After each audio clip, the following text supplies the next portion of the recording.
This is the LoinersView podcast. This is the LoinersView podcast.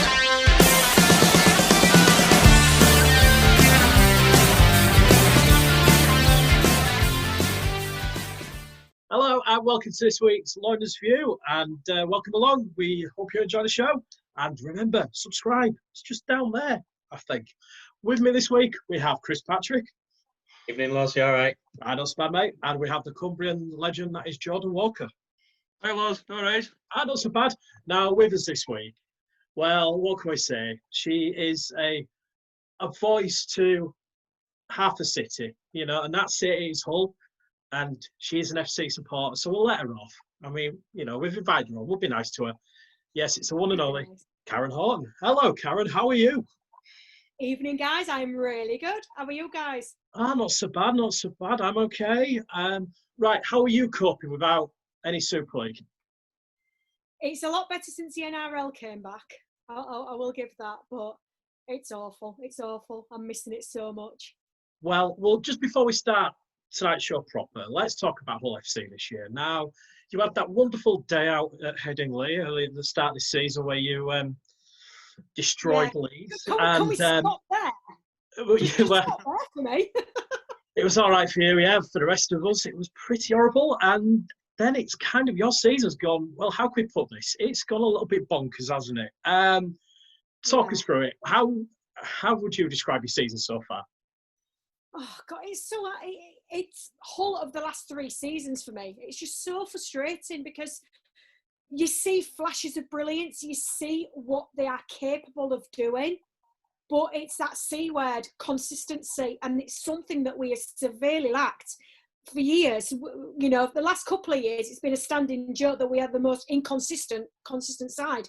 It's just, it's mental, it really is. Let's just say it makes following Hull not boring. I was going to say, you never never have a quiet season, dear, let's be honest. Now, the big question is, who is going to be your next coach? I mean, this weird gap that we've had due to COVID, Rugby League seems to have forgotten about who your new coach will be. Who would you like to have in that role? I'd love Fitzgibbon. Really? Okay. He's got the whole connection. I think he'll learn a lot at Roosters. He'll learn a hell of a lot at Roosters. You know, there's no doubt in their sheer class. So it will have earned a lot, and let's face it, he's a scary guy. They're not going to tackle him. Yeah, I wouldn't want to disagree with him. You know, if he told you to do something, you'd do it, wouldn't you? Really. So, I'd like Fitzgibbon. I wouldn't have minded Sean Wynne, but obviously he's tied up with England, and there's that clause that says that he can have a club side as well as be with England. So, but hopefully, I think Andy Last will hopefully learn a lot from Sean as well. So we'll see. I think it's probably the last thing on Adam Pearson's mind at the moment. I know it's not the last thing on Hull fans' minds, but for me, Adam's job is to keep the Hull afloat at the moment. So I think getting a coach in is probably, you know, very much bottom of the pile. I was going to say, it does seem to have slipped like a lot of news articles and everything. It does seem to be in a bit of a cart. Well, obviously, they have been able to do a great deal with it, but always it's never a quiet. Do you know why we're on the subject? While we're on the subject of Adam Pearson, how much would somebody have had to pay you to go into that conversation with Radford? Following? I would have watched from afar. I'm not going to lie to you. I couldn't have. Yeah. Do you know something? It really, really upset me. However mad I was at yet another Hull performance that leaves you so frustrated. You can't deny what Radders has done for us. And yes, we've had some awful performances, but we've also had some great performances, some great memories. And Radford will always be the guy that brought us that elusive Wembley win. And I know. I think that's all we can say. And I was devastated at the way it happened. It was obviously something snapped. And I think we know Adam of old, and we know that he's very much if he gets something in his head, that's it, boom, he'll do it, and he clearly did it. Whether it was right, whether it was wrong, it's now several months ago, and a lot's happened since. So it's by the by. Lee is gone. He will always go with with me doing that to him, because he did bring us 2 amazing seasons in 16 and 17. But there is that consistency that we do need to get back. We've got to get, if we want to be challenging, you've got to get your consistency. It was probably the right decision at the time as well. But like you say, I mean, I just remember watching it, and I'm just like, I can't believe he's actually done it on live TV. I just found it disgraceful. There's ways and means of going about it. No, Radford knew. I will did say. He know? Oh yeah, Radford knew. He didn't. Contrary to popular belief and how it unfolded that night, which obviously I didn't see it unfold because I was at the game. I literally got a mess. I got a private message. I was walking down Alibi Road back to my car, and I literally got a private message, just said, he's gone. And I'm like, what? Yeah, he's gone. And then he sent me the clip of it on Sky. And I was walking down my mum's street, like my mouth wide open. I just couldn't believe what I was watching. But then it did come out. It looked as though that was his decision, and he did it live on Sky. He didn't. He spoke to Lee before the end of the game. He believes it was unfair to stick Radford in front of those cameras. I agree. However, maybe you should have got Andy Last to go out. At the end of the day, Andy Last, as assistant coach, could have quite easily gone in front of the cameras, done the platitudes. Yeah, the lads are upset. It's not good enough. Blah blah blah. Kudos to Warrington. They were a good side, but it wasn't acceptable. And then maybe announce it the next day. Yeah, I'd have thought doing it the next day would have done it. That maybe would have been my choice. Unfortunately, as I've already said, Adam's not like that. If Adam's made a decision, bang, it's made. So it did come across worse to the public eye than it actually was. As I say, I personally wouldn't have done it like that. I would have at least given Lee a chance to get home to tell his family. Yeah. But There was Yeah, so like you say, I can understand, and now you've explained it, that if he's had the prior conversation, but I still, like you say, that if they could have just left it a few hours, maybe press release first thing in the morning after last night's result, and parted ways. Yeah, tell people that needed to be told, and however angry you are, I think sometimes you do have to step back. Yeah.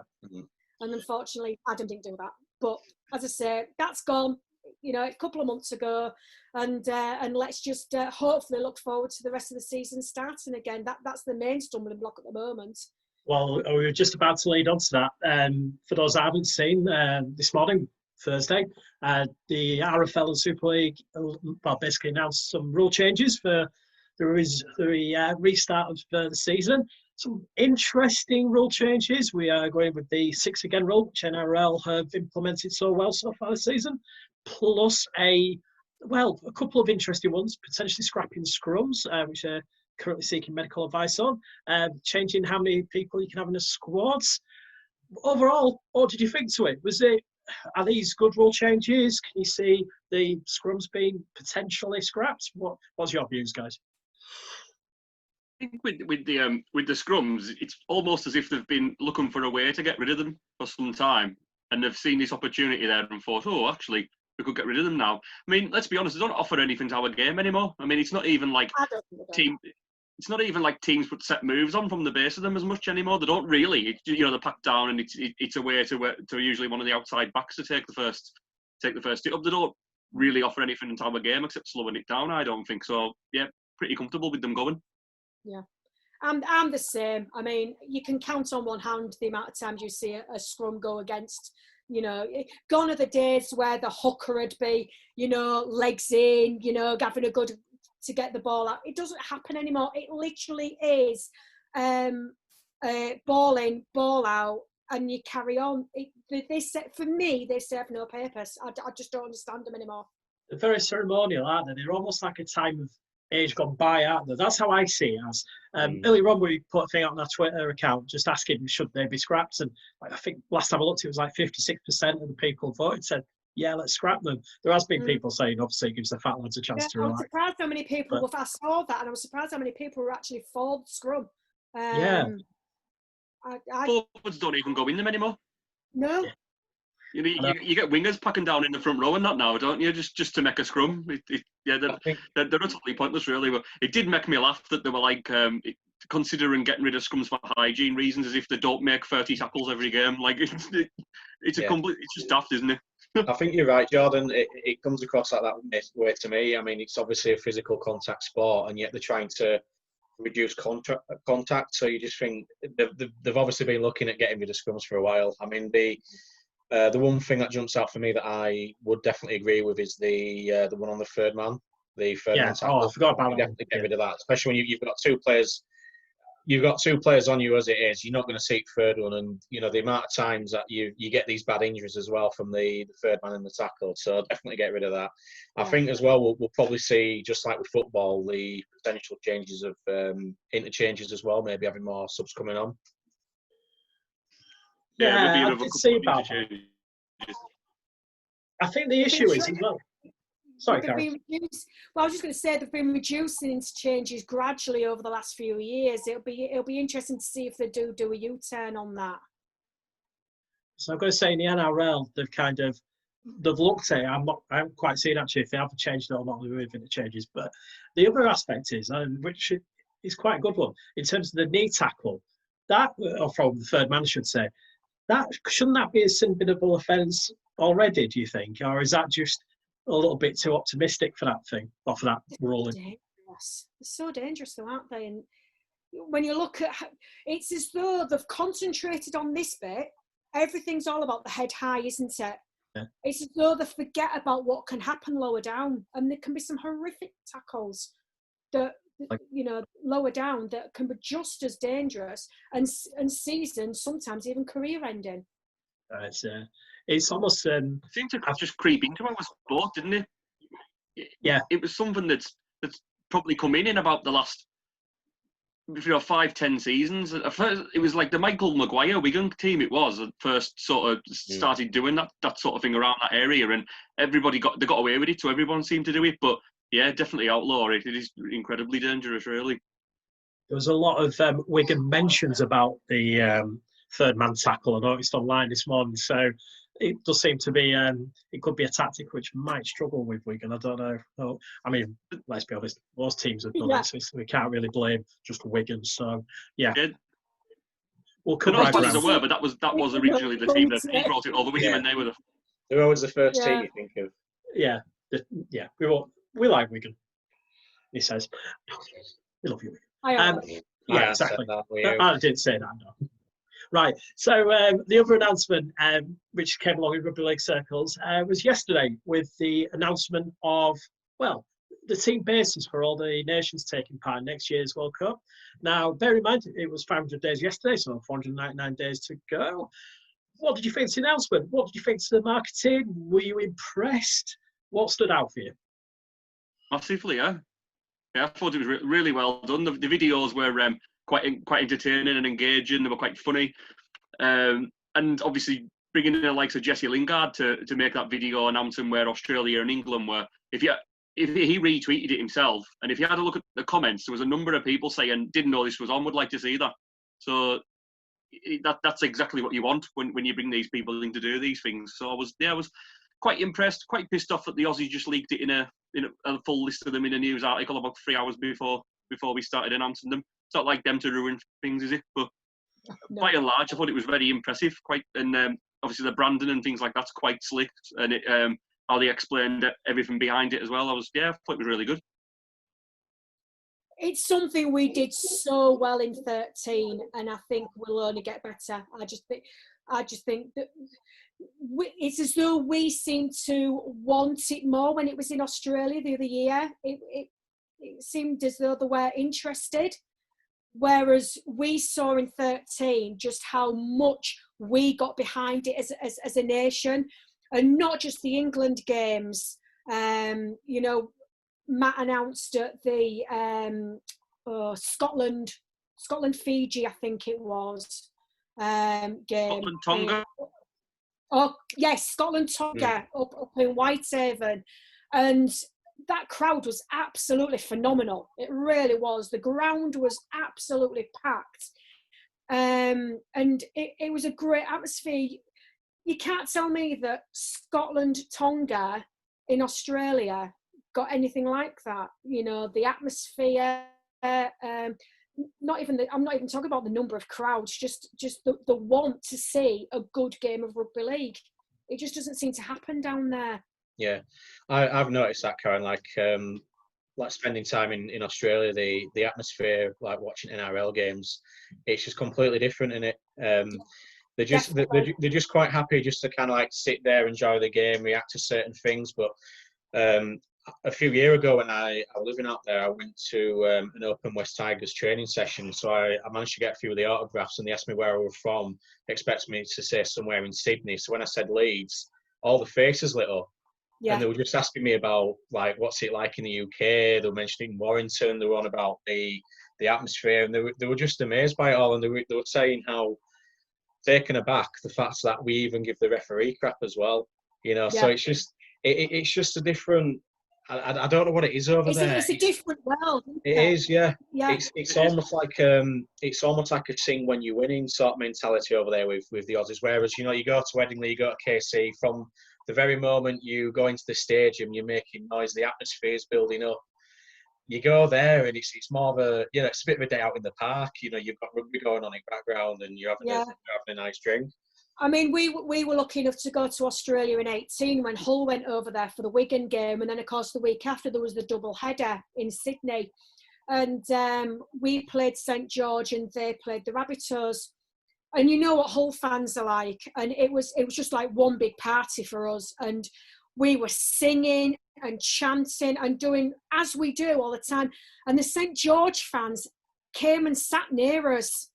And they were recording us, and they were just absolutely blown away by the songs that we were singing. The fact that there wasn't just one chant, there was all these songs. Each player had a song and things like that. The night before, we were in Melbourne for the World Club Challenge, and those Leeds fans in that corner, they were down there in front of us. There was, 800 Leeds fans, and they made 1,000 times more noise than the Melbourne fans.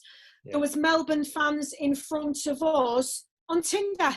Literally, we couldn't believe what we were seeing. His phone was there in front of us, and he was swiping right. It's like lost it, Italy. No. We had. You mentioned there. Me and Johnny Orbo were in a corner of Leeds fans, and like you say, we were just getting all this little section of Leeds fans chanting all the way through, and you could not hear a thing from Melbourne. You could probably hear. No, there was you could nothing. Probably hear a little bit when they knew they were home and dry. You know, there were like 15, 20 minutes left. That's when the sort of the pipes up a little bit. Typical Aussies. I mean, the Aussie fan in general, like. Jordan will back this up. What happened when we went to the World Cup final? They all buggered off, didn't they? They've just won the World Cup.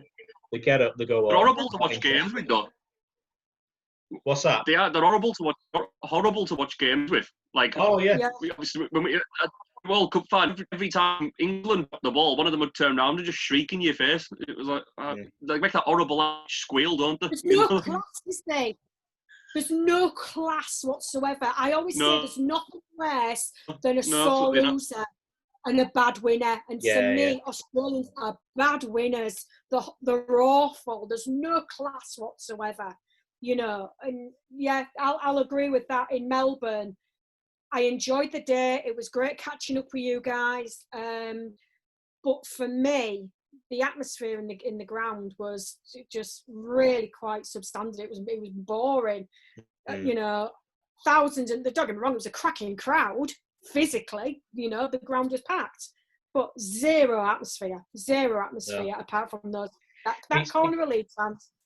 It comes across to me almost like the too good, and they know they're good as well. So it's like, well, we don't need to back our team because we know they're going to win. Basically, it comes across like that sort of attitude of, okay, obviously the best in the world out there, but it's like, no, we don't need to support them. We'll just well, not support them, but you know what I mean. Just Yeah. Karen mentioned before about when the players getting chance of. One thing that's always amused me at League is when we get a new overseas signing, and they'll get their own chant, and the South stand will be chanting it, but they'll just be walking back, and then the other lads will have to say, "Oh, you meant to give them a clap," and he's like, "Oh, right, yeah," you know, like They they don't understand, do they? Right for the fans at all, do they? They No, just but don't do it. then again, when you watch like an NRL game, do you ever hear the crowds chant? I mean, it's very much a case of like they're literally. I mean, obviously you can't really at the minute as such, but the next few weeks, yeah, it's very much a case of just watching the game, don't they? So it's kind of a bit of a strange, temperament that I have, I suppose. yeah, they're a little bit like the Americans, aren't they? Yeah. They're very Americanized with their the sports teams, I think. I It's did an have to interesting laugh that with the fake crowd noise. I just said to Matt when it started, it's actually more atmospheric than the real crowd. Yeah, And it scared them. Well, no, because it was actually broadcast on Fox, wasn't it, rather than an actual stadium, wasn't it? So Yeah. it wasn't actually noticed, but I know it did sound a bit strange. I must have it a few times. You're thinking, right, Anyway, going back to the original point of the World Cup, are you going to be going to many games, do you think? If it's, in the circle, do you want to be trying to get to as many games as possible? What's the attitude, guys? I'll go to loads. Oh, definitely. I honestly can't wait for it. Obviously, go to see England, but I'll be having a look at where, Tonga, I'm going to be going to a few games, definitely. I'm hoping, if they can bring a few fans over, try sample a little bit more of the atmosphere over here. But yeah, Tonga being the second team, obviously England first. But yeah, I'm looking forward to it. I mean, we were so close last time round, weren't we? Heartbreakingly close. Yeah. Hopefully, next year we can go one step further and win it. So we'll see. They've absolutely nailed their choice of opening ceremony venue for me as well. It's at St James's Park in Newcastle at 6 o'clock on a Saturday night. There is no better time slot. It'll just be one big party. Everyone will be out for the weekend. We might not remember it, but it's perfect. The Geordies will turn up as well. I think. The Geordies will love it because it's a big do, isn't it? And if you remember, for like Magic Weekends, they go mental when Magic Weekend was up there. The locals really like it. So it's got a feeling that it could sell out. They've got to aim for selling out, haven't they, really? I think it'll sell out. Hopefully, we shall see. Now, one of the teams that have been announced, obviously, who are playing, are Greece, and they're going to be based at Sheffield. I've got a little idea. Our friends at Attica Rhinos, a few of them play for the Greece national team. Maybe we should try go for a day out at the Greece training base. What do you think? Oh, that'd be good, yeah. I'm not. Shall I try? Michael Clarkey has to be there. do you reckon I should try and look to see if I've got any like Greek heritage in my timeline, just to see if I could maybe? Well, no, that's not. I mean, I don't know. I mean, how many ginger Greek people? I'm going to take a look at your laws and say you probably haven't, mate. I'm going to throw a bone here there and go, no, you've. I mean, you never know, do you? I think you say it, hello. I was going to say, Attica Rhinos. If any of your players are listening, you never know. We may, might try sort some out. I think Loss is trying to get a contract here. Can you imagine? No. Let's not. We don't want to go back to those days. Anyway, he says. So coming up, hopefully we should. I'm hearing may have some news regarding start dates soon, maybe for Super League. Are we getting banding around August, aren't they? Yeah. Are we getting a bit more excited, or is it kind of fingers crossed, hope for the best sort of thing? We're waiting for that second wave, aren't we? I think to just smash everything out the water. I just don't think we want to get that excited just in case it doesn't happen. It's going to be a bit. If there isn't one in 3 weeks, there won't be one, will there? So I think we can cross on everything for the next couple of weeks and see what happens really. I actually thought it'd happened before now, so I'm kind of feeling a bit positive. Yeah, well, I mean, hopefully we'll hear something within a few weeks. I know Leeds are going to be putting something out very soon about the games we can't make. So I know everyone's a bit, impatient, frustrated. I know, every set of supporters are right now in Super League, but you're going to get your money back, or you're going to be able to, get a credit. It's going to work out. I mean, there's no point worrying about it right now. I mean, it's going to get sorted out. I mean, I don't envy any club right now trying to organise what they've got coming up. It just sounds like an absolute nightmare. I don't know how it's working for Leeds, but I pay for my season pass via direct debit. Yeah, so it's an ongoing rolling direct debit that I've carried on paying. Wouldn't even dream of cancelling it. I'm in the fortunate position where I can still pay for it. As far as I'm concerned, do you know something? My club surviving is more important to me than getting a refund or getting even a cheaper season pass next year, because that only elongates the financial issues to next season, doesn't it? You know, as far as I'm concerned, I'm quite happy in the fact that my little £21 a month is neither here nor there to me. You've seen the amount Matt's been buying on beer. So we should explain to folk who we're just going to say we should Brewdog going. We should explain that obviously Karen is married to Matt, who was on last week's show. So yeah, we should just mention that. So he's keeping Brewdog going. I'm keeping gin companies going. So my little £21 to Hull, I'm not bothered what happens regarding games going forward. If I don't get to see them live again this season, I certainly don't want any money back. I just want my team to survive. That's all I want. Yeah. As static sounds, I totally agree with you. I think it's very much a case of we'd want as many clubs to survive as possible. So it's very much a case of just from what I've heard, Karen, and it's probably going to be the same with Hull. I mean, I'm the same. I've got a direct debit as well, and I'm kind of swaying towards that option as well. If it's catch-22 in it, because then, like you say, if they then take £20 off your membership next year, that's still money that they're mixing out on. Everyone's going to have their own circumstances, so there's no wrong in someone wanting a refund. But I'm kind of very similar to you, where I'm just thinking, do you know what? For the sake of having £20, £20 knocked off my season ticket over 3 years, I'm not really going to miss that. To be fair, so they can have it. Yeah, it's an interesting viewpoint. Yeah. I mean, it's something that's definitely going to be talked about for the next couple of weeks, even maybe months. It could be months, you never know. So it's interesting to see how clubs are going to go forward, especially in terms of tickets and revenue for the next few years. So hopefully, fingers crossed, we can keep as many clubs going. We shall see. Right. I just wondering what happens with the. I just want my worry is what happens with the testing. Who pays for that? I don't. The clubs aren't going to have the money to do it. So until the social distancing rules go, they're just not going to be able to have contact training and matches, are they? No. It's a good point, actually. I haven't thought about that. Do you mean the COVID testing? I take it, George. Yeah. So it's obviously they've got the phase 1, phase 2, up until phase 5 or whatever. We're going to be stuck at phase 1 individual non-contact training until the distancing's completely lifted, are they not? Unless they're paying for testing themselves. Good one. I don't know about that. I ain't even thought about that. They did say that they were going to be tested weekly, was it? All teams are going to be tested weekly. Right. So whether that's going to come down to the individual clubs to pay for, whether the RFL will foot the bill, because the RFL obviously want the game to go ahead. Super League, obviously Super League is a different thing. So Super League, or even if the game does go ahead and we start getting Sky money back again, will it come out of that? Who knows? Or is it coming out of this government fund? So we had that a few weeks ago, didn't we? Are they? True. Taking money from it. And I know, because we discussed this before. I think Leeds were one of the clubs that I think took up the option. So maybe they'll looking at that as well to fund it. True. It's an interesting one, isn't it? I think it's another can of worms situation, isn't it? Because who foots the bill, and it's very expensive times, isn't it? So who knows? In theory, what they were saying was great.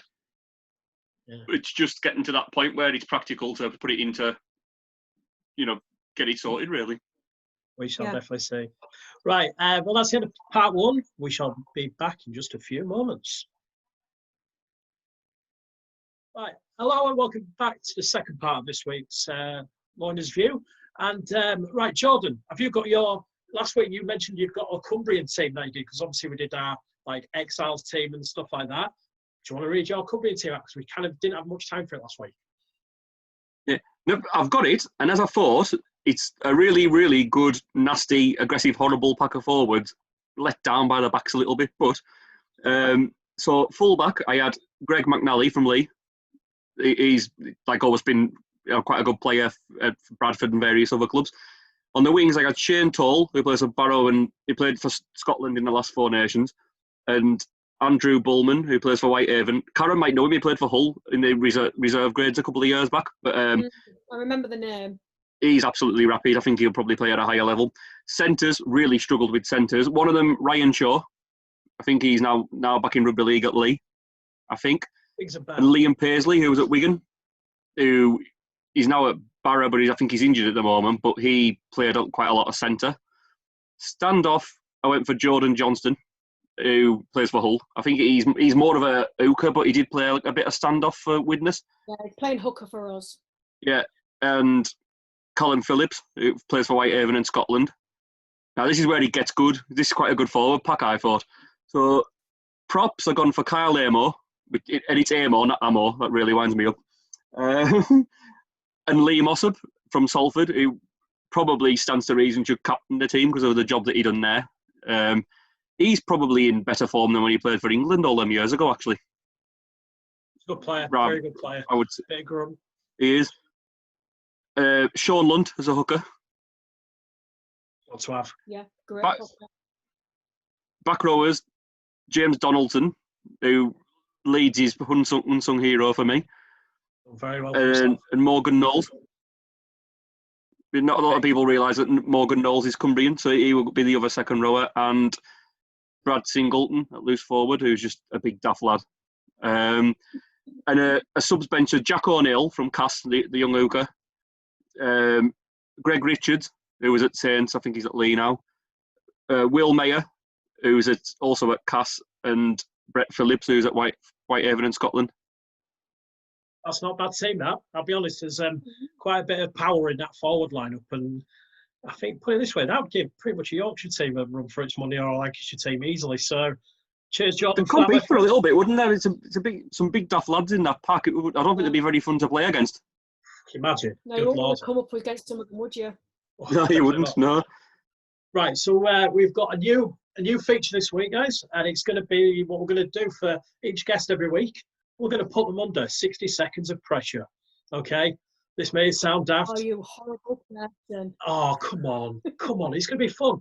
Right, so for 60 seconds, I will give you a word, or a player, or a person, or a phrase, and we want your reaction to it, just to see how you respond. So I've got my 60 seconds ready.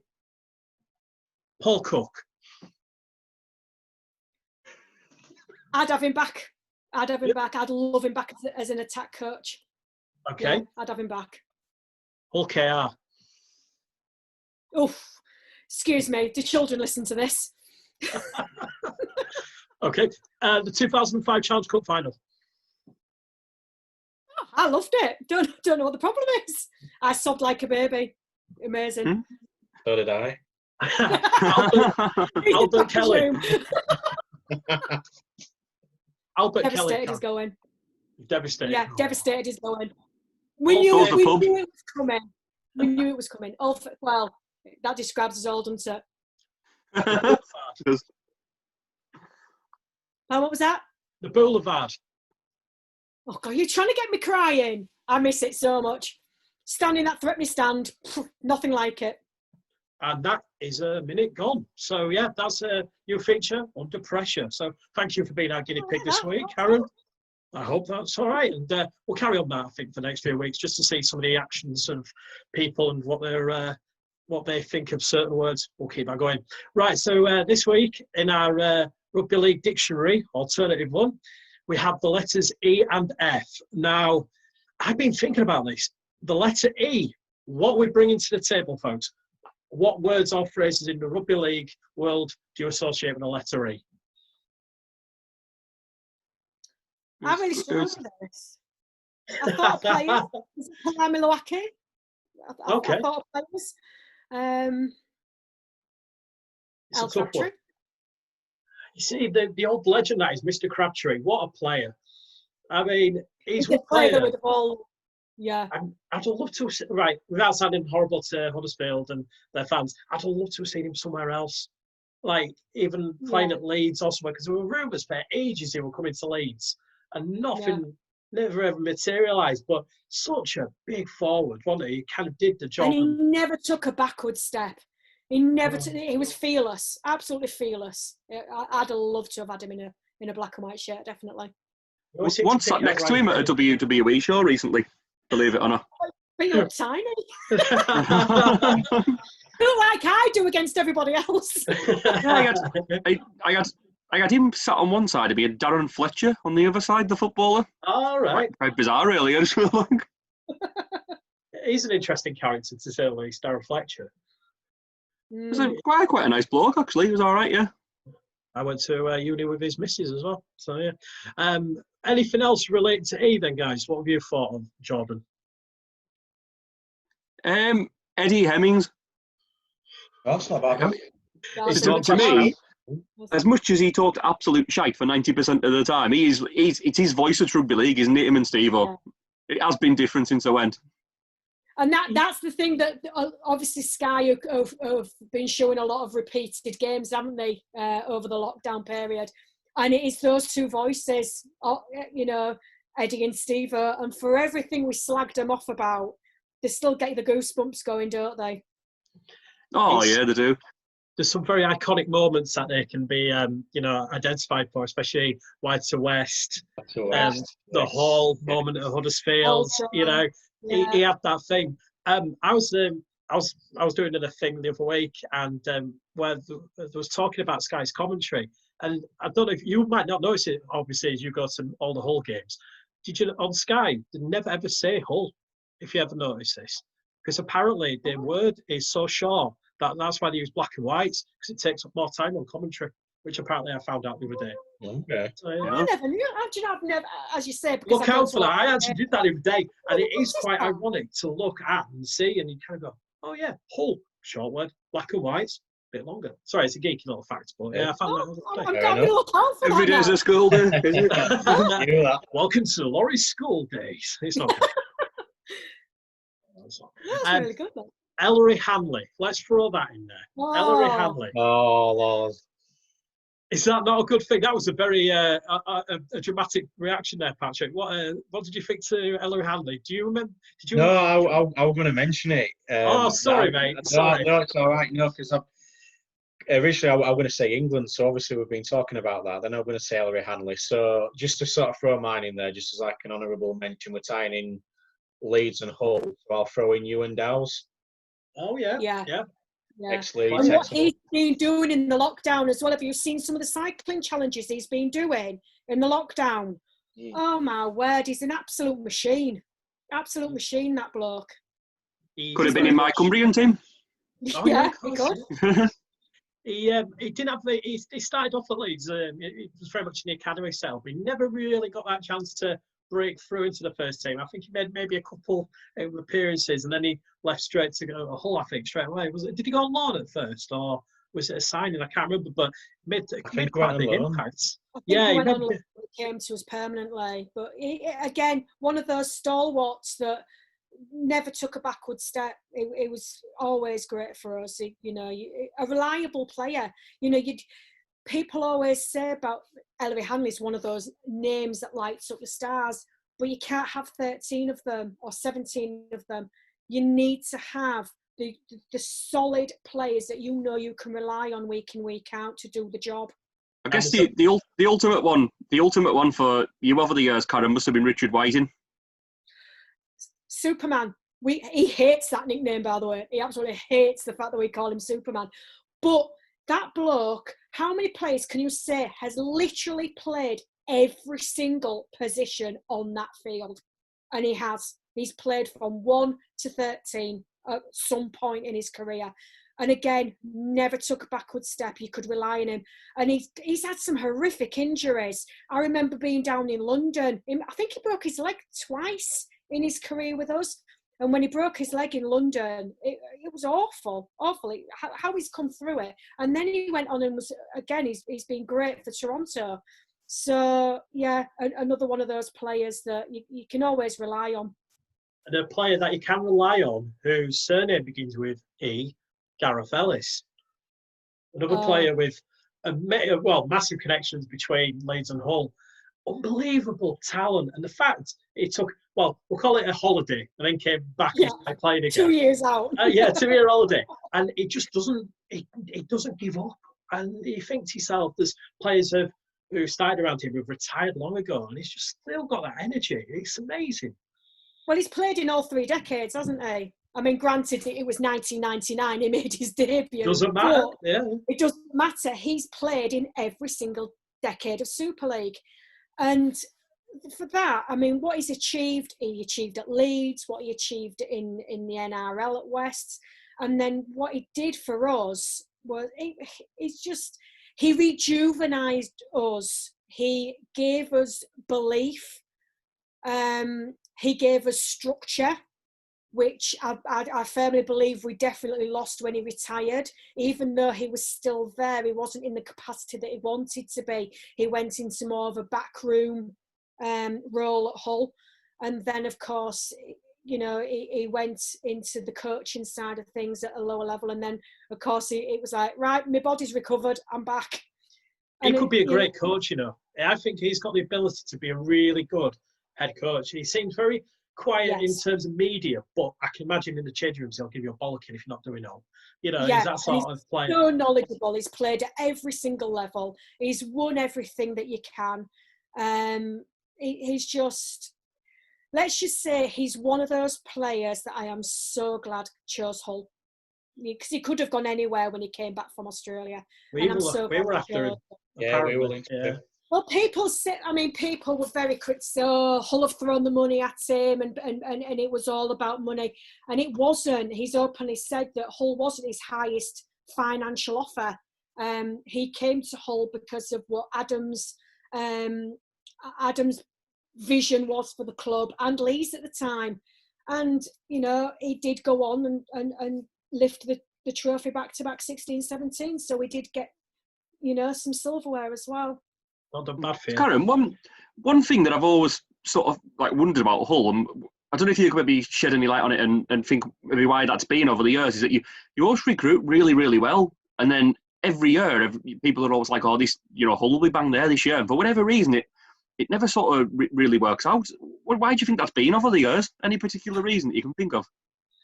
I wish I knew. It's $1 million question, that, I think, yeah. It's the same old adage. You hear it week in, week out. The manager, they're going, well, we trained really well. You can be the best trainers in the league if you're not doing it on the pitch. And it is, again, that consistency. And we are often known as the Everans in that we've got so much potential. You've got the potential off the field because the fan base is there. You know it's there.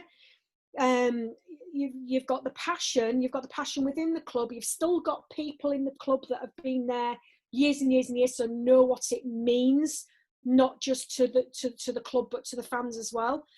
That can follow that through. And it's frustrating as a black and white. Let's just say that it's never been an easy ride. You know, going on 40 years, I've supported these guys, and we can never say it's been an easy ride. I mean, I'm actually surprised that you guys can even get a crowd considering OKR of about 2 million fans that they always brag about, you know. No, 2 million away fans. Oh, sorry, yeah, that's away, it. They go away, remember. Right. Right. You would go away if you lived there, wouldn't you? It's a day out. Especially where their ground is. Anyway, sorry, Rovers. Right, now we're going to move on to the letter F. Now, I'm going to introduce a word already, and I just want you to pick what has been your favourite final ever. Each one by one, very quickly. What, involving our teams or ever? Any final. What's been your favourite rugby league final? So Grand Final or Challenge Cup final or World Cup final or NRL? I know I'm putting you on the spot here. I like this. For me, the Grand Final against Castleford, purely because I turned up expecting to get absolutely pummeled like they've done to us all season. And we were absolutely foot perfect. I don't think there's been a better Grand Final performance. We were absolutely incredible from start to finish. Also, while Karen's on, must mention the Danny Houghton final, the Challenge Cup final. 16 is my final. If you ask me anything, and Loz, it's quite interesting, it came up on Time Hop the other day. You saying, I said we've got to win at Wembley eventually, and you said, nah, you'll never win at Wembley. And that's what 16 was for us.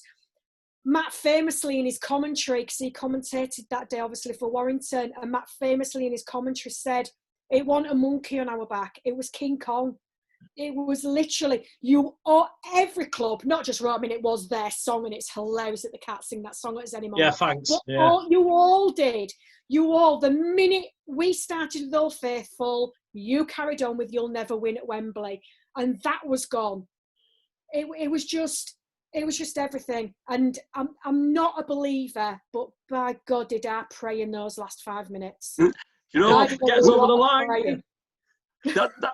That particular day, though, like, obviously, might surprise you. I like a little bit on the rugby now and again. Obviously, I keep it well hidden. I'm going to say. But weirdly, I backed Danny Houghton for man of the match that day, and I still feel robbed to this day. Well, purely because, as well, I also backed Ben Curry for first and last try. So he's about to plug the ball over the line. Houghton comes and knocks you from underneath. I don't even win man at match. Fuming, still upset. That is still one of the best now, tackles I've got ever. to say, 4 years later, I cannot watch that without thinking Curry's going to score. Yeah. Unbelievable tackle. It's like you said as well, getting like the monkey off the back with full winning the Challenge Cup and then going on to do it again. It very much reminds me of Leeds, like in the Challenge Cup, like year after year having all the disappointment. And this is what I want to mention about for me with final. So I'd say for a final, I would always say Leeds Bradford first time round, 2004. You know, being there with my dad, seeing Leeds win the first title in over 30 years was something special. You can never replicate that. But I think I'd say probably for the Challenge Cup, it has to be the KR game for me, because, like you say, Leeds beat Castleford. They got the monkey off the back and then went on to do it again. On a personal level, after seeing Leeds lose so many cup finals, we couldn't go to the Castleford final because my best mate was getting married in Cuba, which we were kind of a little bit fuming, but obviously we were happy we were going to his wedding, but it was just sod's law. They went over there. So to have, to kind of like miss the first Challenge Cup win in years, and then to actually then go back to Wembley the following year, see Leeds finally win at Wembley, for me, that was something special. Even though the score, I remember saying to Danny, who was on this as well, Leeds were absolutely routing them at half time, and I said to Danny, I'm still not getting excited. I'm not going to get excited until full time. I was actually sat next to you during the game, Chris, wasn't I? Yeah. And you said the same thing to me at half time, and then Briscoe scored about 30 seconds into the second half. You were like, it's a really weird final, because normally you're on edge right to the end, aren't you? But it's just. Who did we beat again? Who did we beat again? I love it.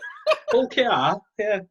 It was such a weird final, Jordan, because you were just like, I don't want to celebrate this yet. And you're like, oh, come on, surely we can't miss this up now. Surely not. That reminds me very much of the 2005 semi-final of us and Saints at the McAlpine. That to me is still probably one of the best physical games of Rugby League I've seen Hull play in. Complete end to end from minute 1 to minute 80. We were in control. We played absolutely fantastic rugby league. But I was stood with my best friend, and even in the last 5 minutes, it was like, can I get excited yet? And she's like, no, this is Saints. We can do anything. And I wasn't allowed to breathe until the final. Karen, just a quick point here. When has anyone called that ground McAlpine? I mean, how long ago was that been called that? It was McAlpine, was it? It's still McAlpine to me. It's still McAlpine. Always will be. It's certainly an interesting place. What other words have we got for the letter F? Can't think of any word beginning with F in rugby league and not have the old forward. Can you? No, it doesn't matter what ground you go to. I'm being back at Knowsley Road. It's literally the most token shout of any rugby league fan, isn't it? I mean, isn't it? Just wait till we do G next week and he's got him on side. I mean, let's not talk about how Manly got robbed last week from a forward pass. Well, yeah, I mean, good lord. But I mean, they did let's not again talk this about- morning. I know, I saw that. Because I think that one this morning wasn't forward. He was tackled the minute he let go of the ball, but the ball passed backwards. Yeah, so yeah. I think they would do it again this morning. Everyone But hates Manly. There's certain grounds you go to where you'd think you were watching the NFL because every 2 minutes, forward. It always seems to be when Leeds are playing them, didn't they? I don't know why, I'm Flat not saying passes. anything. Chris, what other letters F have you got? I've got fights. Fights. Oh, Come with fights, Oh, yeah. Yeah, I mean, there's been some memorable ones over the years. I mean, the ones that stick out for me, I mean, as a Leeds fan, like we said before, it's got to be Barry Mack having his yearly scrap field in. But I'd probably go with Farrell and Sculthorpe. I think Bank Holiday, Easter Bank Holiday. Yeah, Good Friday brawl. Yeah, Funnily Good Friday enough, scrap, wasn't it? earlier on today I was on YouTube and Sky a couple of weeks back did like the best fights of Super League or something that they released. And literally it's like some of the fights, there's like, for instance, Radford versus Bailey. Do you remember that one? Where Radford do, got yeah. sent off. And you Yeah. literally like, Bailey did nothing. I mean, literally Bailey's just like, with his head on the floor, getting cracked around back at head and he gets up like acting like, what are you doing? What are you doing? Even though Radford's already been dragged off. I mean, that was typical Bailey. Brilliant. You know, How hard winding his opposition up. Radders be if he's knocking Bailey out? Because it's like he's renowned in Leeds for being a bit of a hard case, isn't he, Bailey? Yeah. And his I dad won't now mess- got there. I won't mess with Radders, that's for sure. No, No, would the I funniest shite? thing- Okay, so the funniest thing in that video is Radford looks so annoyed that he's being sent off. And you're thinking, you've just thrown about 3 blindside punches. How could you be, how could you be really annoyed? But you know, it was overturned. He Oh, got the the ban, ban. yeah, it was, wasn't it? Yeah, I remember that. Because He got the ban, and it was so he got the ban, and the Tuesday night was the Player of the Year awards, and Lee was late because he had to go to Red Hall, and he got the ban overturned, and he got a standing ovation as he walked in and announced that. I'm telling you. I saw another beauty online just the other day involving Jason Smith, actually, Karen. Was it Stuart Fielding give him an absolute pasting? Yeah, but again, Jason would not have backed down. I mean, Smith was just another one of those class players that I'm very honoured to have seen wearing the black and white. If we're going to talk about a fight, there is one fight that I definitely remember at the KC Stadium, and it involves, obviously, Leeds and Hull. And I really hope it's the one I'm going to say. I know what you're going to say here, Loz. And it involves a certain player called Rob Burrow, And who a Kalamulawaki. That's the one I was going to say. we were in. I remember being in we were behind sticks then when the away end was behind the sticks at KC, and literally we were like, "Is that Rob throwing punches?" And everyone just looked at each other going, "He's proper cracking him." And we were like, everyone go Rob. And then we also when it all calmed down, it was like he really has just had a fight with a guy about like 3 times the size of him. It's the way Lawaki, literally. It's like Scrappy-Doo. Literally, just Lawaki holds him back. Rob can't reach him. But the funniest thing is, do you reckon he did that just because he didn't know what to do? Because if he punched him, it'd be like looking like, he'd almost be done for He'd have crime. landed with you guys. If Lawaki had punched him, he'd have landed with you lot. So he couldn't lift him, could he? He'd have took him out. But to me, that epitomises Rob as well. Yeah, it does, absolutely. Never You gave know up. what, Karen? I remember as well. I'm sure he stepped up to with Jamie Thackeray as well when he was at Hull. Oh. I'm sure he squared up to Thackeray as well a few years ago. Yeah, I think he did, yeah. He did, yeah, he did. Do you ever notice that Ryan Bailey usually used to hide behind Rob Burrow?